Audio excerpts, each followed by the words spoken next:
वह होटल बहुत ही सुनसान जगह पर पड़ता था। उसमें शायद ही कोई रहना पसंद करता था। यह उस दिन की बात है जब हम सभी अपने घर वापस जा रहे थे। हम में से कोई भी यह नहीं जानता था कि हमारे साथ क्या हो सकता है। तभी हमारी कार अचानक बंद पड़ गई।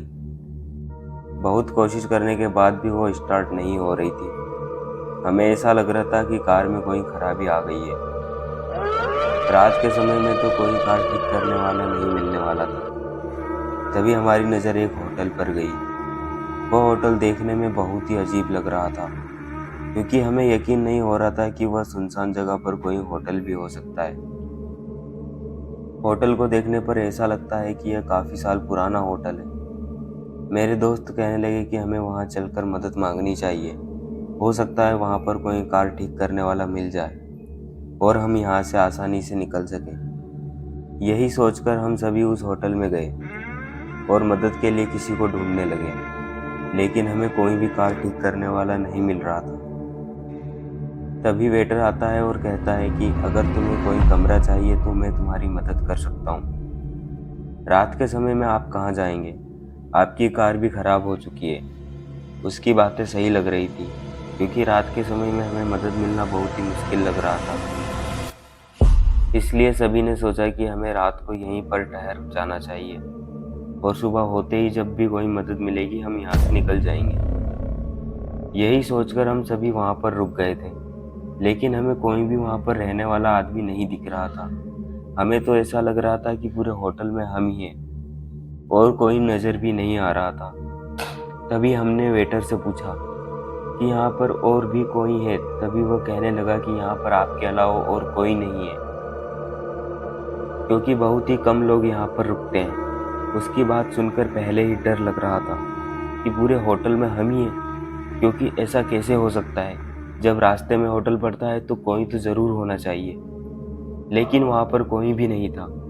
हम सभी ने भी सोचा कि हमें इससे कोई मतलब नहीं है, हमें तो सुबह होते ही यहाँ से निकल जाना है। इसलिए आज की रात हम यहीं पर आराम करते हैं। सभी लोग वहीं पर आराम करने लगे और जो उसने कमरा दिखाया वो भी बहुत अजीब लग रहा था। उस कमरे को देखकर ऐसा लगता था कि यह कमरा बहुत ही पुराने जमाने का है। हम सभी इस बारे में ज्यादा ना सोचते हुए वहीं पर रुक गए और आराम करने लगे। जब सुबह हुई तो हमने वह देखा जो कभी हम देख नहीं सकते थे। सुबह हो चुकी थी, हम सभी उठ चुके थे और वहां पर कोई होटल नहीं था। सिर्फ हम एक जगह पर लेटे हुए थे और वह जंगल से कम नहीं था। ऐसा लग रहा था कि यहाँ पर कुछ है ही नहीं। हम तो रात के समय में होटल पर रुके थे, हमारी कार सामने खड़ी थी। किसी को कुछ भी समझ नहीं आ रहा था। सभी को लग रहा था कि हमारे साथ ऐसा कुछ हुआ है जो अगर किसी को बताया जाता है तो कोई भी इस बात पर यकीन नहीं कर सकता है कि पूरा होटल ही गायब हो गया है। हम सब अपनी कार की ओर भागे और अपनी कार को स्टार्ट किया तो कार भी स्टार्ट हो गई। ऐसा लग रहा था कि इसमें कोई खराबी थी ही नहीं। इस जगह पर आने आने पर ही कार रुक गई थी। हम सभी कार में बैठे और अपने घर वापस आने लगे। रास्ते भर हमारे दिमाग में यही बातें चलती रही कि ऐसा कैसे हो सकता है। हम एक ऐसी जगह पर रुके थे जहां पर कोई रुकता ही नहीं था और वो होटल भी गायब हो चुका था। इस बात पर यकीन करना बहुत ही मुश्किल हो रहा था, लेकिन जो हमने देखा उस पर तो यकीन हो ही सकता है। सभी बातें हमारी समझ से दूर थी, किसी को कुछ नहीं समझ सकते थे। हमारे अंदर डर बैठ गया था कि हम ऐसी जगह थे जहाँ पर ऐसा लगता है कि होटल कभी था ही नहीं। यह बात हमारे दोस्तों के बीच ही रही, हमने किसी को भी बताने की जरूरत नहीं समझी। लेकिन मन में हमेशा यही ख्याल आता है कि क्या वो रात के समय में हर बार होटल वहीं पर आ जाता है या हमारे साथ ऐसा पहली बार हुआ।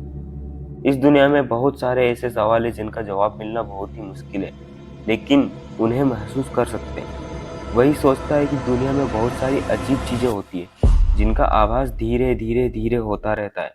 अगर आपको यह कहानी पसंद आई है तो आप आगे भी शेयर करें और कमेंट करके हमें भी बताएं। Thank you.